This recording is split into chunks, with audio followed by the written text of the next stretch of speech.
Hello everyone, welcome back to the Kids Health Revolution Kitchen, where we are of course cooking up a revolution in our kids' health, one simple recipe at a time. And we are back again on Wednesday for my live video segment. I'm doing recipes sometimes, and sometimes it's information and things that you can do to help keep you on this path to improving your child's health, whether it's laying the foundation for great health moving forward, or it's doing some serious gut healing to try and improve your child's health from a chronic health condition. We've got lots of recipes and tips coming to you every week. And today I wanted to talk a little bit about fizzy drinks and fizzy drink alternatives, because our kids tend to like fizzy drinks, and of course pops are something we want to avoid, obviously so full of sugar, artificial flavors, colors, all of that stuff that we're avoiding. But also the artificial carbonation in them tends to be really hard on our bones. So when we drink an artificially carbonated beverage, it is actually causing our bodies to pull calcium out of our bones. So I know that lots of people, when they first go on a gut healing protocol and they go dairy free, they're a little bit concerned about the calcium that their kids are getting. And more of a concern is what you're getting in your diet that might be pulling minerals and calcium out of the bones. Rather than having to worry so much about only getting the calcium from the dairy. Now, I talk a lot about how bone health is about a lot more than just calcium. It's about magnesium, it's about vitamin K and vitamin D, and there's lots of ways to get those foods without having to rely on dairy. But we want to make sure that we're not putting things in that are kind of working against us. So that's where some healthy fizzy drinks can come into the picture. Now, I've got two different types of sparkling water here, or sparkling mineral water, and they would both be considered a natural carbonation. This one more so than the Perrier, okay? So this is, now I don't know how one would say that. I would call it Gerolsteiner, something like that. I'm not so good at the German. Gerolsteiner. But it is actually from Germany. It's a German spring water, so yeah, it's coming from a fair ways away.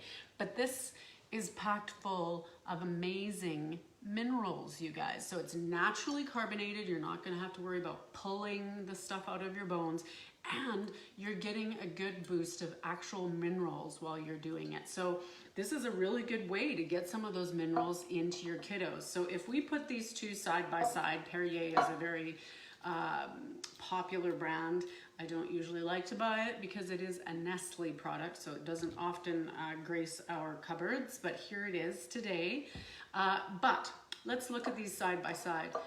The Gerolsteiner has 18 times more magnesium in it than the Perrier per liter. So 18 times more magnesium. So if you're taking this, you're getting, if you're having a glass of this, or if you drink a half a liter in the day, you're getting a good dose of the magnesium that you need in your day. So if you make your child a fancy little fizzy drink with this, you're actually putting in some good essential minerals into their bodies. Now let's talk about the calcium. There's calcium in both of these, but I believe it's almost double. Let me just look at my notes. Yes, double in the Gerolsteiner compared to the Perrier. So lots more calcium. Now this guy then also has silica in it. So silica is a mineral that is often used by people, especially in the autism community, to help with detoxification. It's supposed to help a lot with detoxification of heavy metals, and that's something that we know a lot of our kiddos with chronic health conditions struggle with. Heavy metals are everywhere. They're in our environment, they're in the air we breathe.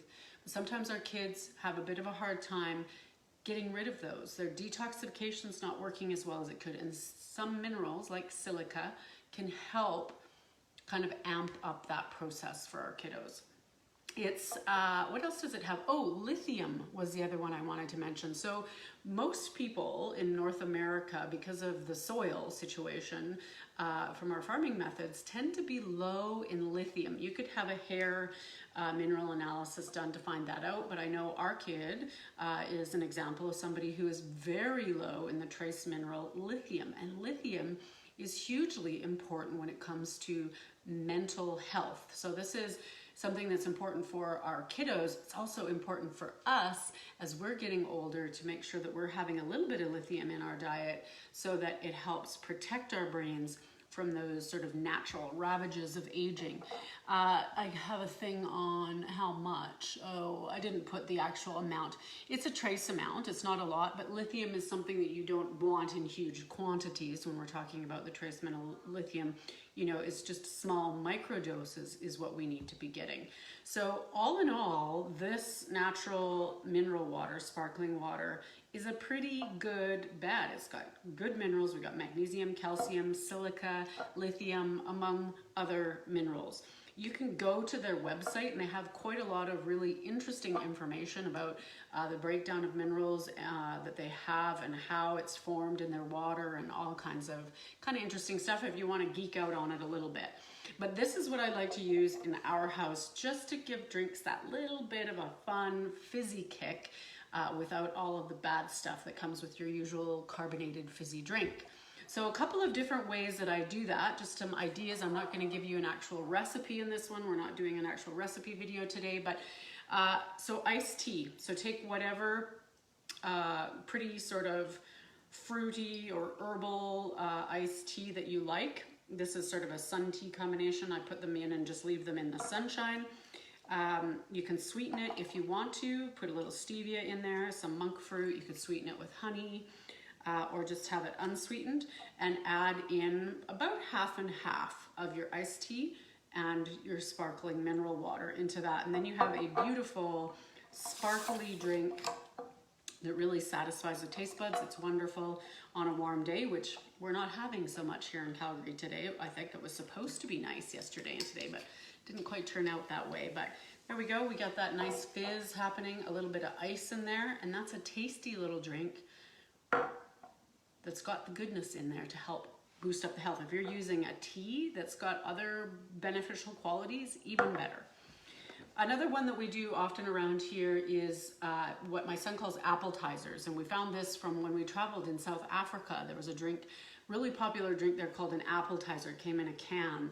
And so he makes his own now just with a little bit of apple juice. So he would put about a quarter of the glass in apple juice and the rest is the sparkling water. So we're using an organic apple juice. Apple juice is one that you probably do want to try and get organic as much as you can because apples are very high in pesticide residue. They're really high up on the Dirty Dozen list. So best if you can get that organic.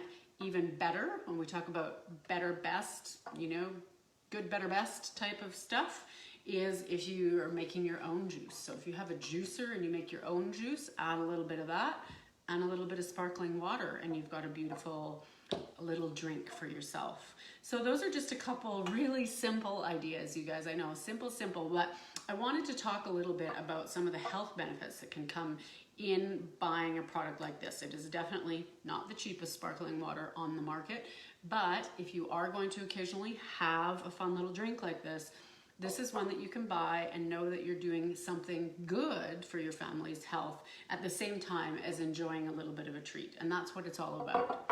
So if you have any questions about this particular sparkling water or ideas for sparkling water drinks or treats that you could make for your child, post them below. I would love to answer any questions that you have. Any questions about gut health in general, I welcome. And if you're not already part of our wonderful community here on Facebook, our private group, I would suggest you join us. Just type into the search on Facebook, Kids Health Revolution private group. A couple of questions that I need you to answer. I keep it really tight in there. I want to make sure it's all parents who are on the same page and on the same path so that it's a really great supportive community. So far, so good.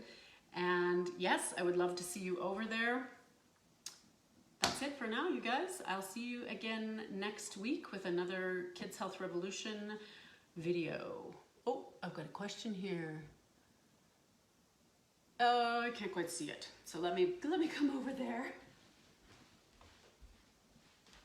So this question is coming from our private group. It is, do we filter? You could do that, absolutely. So If you have one of those home sparkling things, what are they called? Soda streams or something to that effect. You could definitely do your own. So filter your water, add the mineral drops back in, and then make it fizzy with the soda stream. The only thing with that is you are adding the carbonation in, right? You're adding the CO2 in order to make it carbonated, whereas this is a natural carbonation process. So it is not adding CO2 into the bottle. It's maybe a little bit less fizzy than you would find from the soda stream or other products that are artificially carbonated.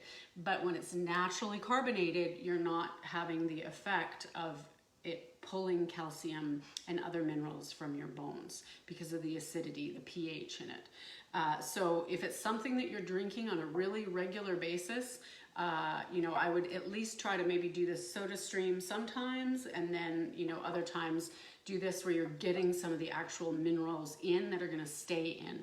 And the minerals in a water like this are dissolved, so they're really easily accessible as well. So that's adding the minerals into your water. Also, they're going to be really easily accessible if you're just using a mineral drop. Trace mineral element drops into your water, also really easy to absorb. So that's something you could do, but the carbonation part makes it a little bit trickier. So I hope that answers your question. Any other questions, again, post them below and I will make sure that I type out an answer to your questions. And other than that, have a fantastic rest of your day, everybody. We'll talk soon. Bye-bye.